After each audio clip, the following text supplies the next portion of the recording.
മക്കളെ, നമ്മുടെ കയ്യിൽ ഒരു സിമ്പിൾ പെൻലും ഉണ്ട്. ആ സിമ്പിൾ പെന്നിനകത്തിൻ്റെ ബോബിനകത്ത് വെള്ളം നിറച്ച് വെച്ചിരിക്കുകയാണ്.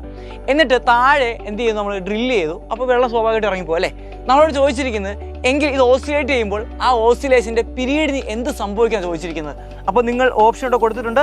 നിങ്ങൾ ക്വസ്റ്റ്യൻ വായിച്ചു നോക്കിയിട്ട് നിങ്ങൾ ആൻസർ എന്ത് ചെയ്യുക, ഒന്ന് കമൻറ്റ് ചെയ്തതിനു ശേഷം ബാക്കി കാണുക. അപ്പോൾ നമുക്ക് എങ്ങനെയാണെന്ന് നോക്കാം അല്ലേ. അപ്പോൾ ഞാൻ ഇവിടെ 3 കേസാണ് എടുത്തിരിക്കുന്നത്. ആദ്യം ഫുള്ളി എന്താണ് വെള്ളം നിറഞ്ഞിരിക്കുകയാണ്.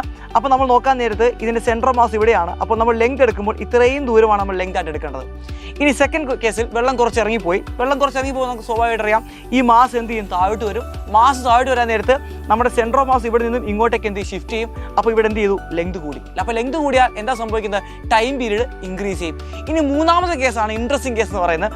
കംപ്ലീറ്റ്ലി വെള്ളം ഫുള്ള് പോയിരിക്കുകയാണ്. കംപ്ലീറ്റ്ലി വെള്ളം പോയി കഴിഞ്ഞാൽ ഈ സെൻട്രൽ മാസ്, താഴെയുള്ള ഈ സെൻട്രൽ മാസ് നമുക്കറിയാം ഇതൊരു ഹോളോ സ്ഫെറിക്കൽ ഷെല്ല് പോലെയാണ്.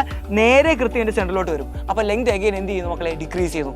അപ്പോൾ ആൻസർ എന്തായിരിക്കും, ആദ്യം ടൈം പീരീഡ് ഇൻക്രീസ് ചെയ്യും, പിന്നീട് ടൈം പീരീഡ് എന്ത് ചെയ്യുന്നു മക്കളെ, ഡിക്രീസ് ചെയ്യുന്നു. അപ്പോൾ നമ്മൾ ഓപ്ഷൻ ഏതാണ്, first increases then decreases. Option B is the right answer.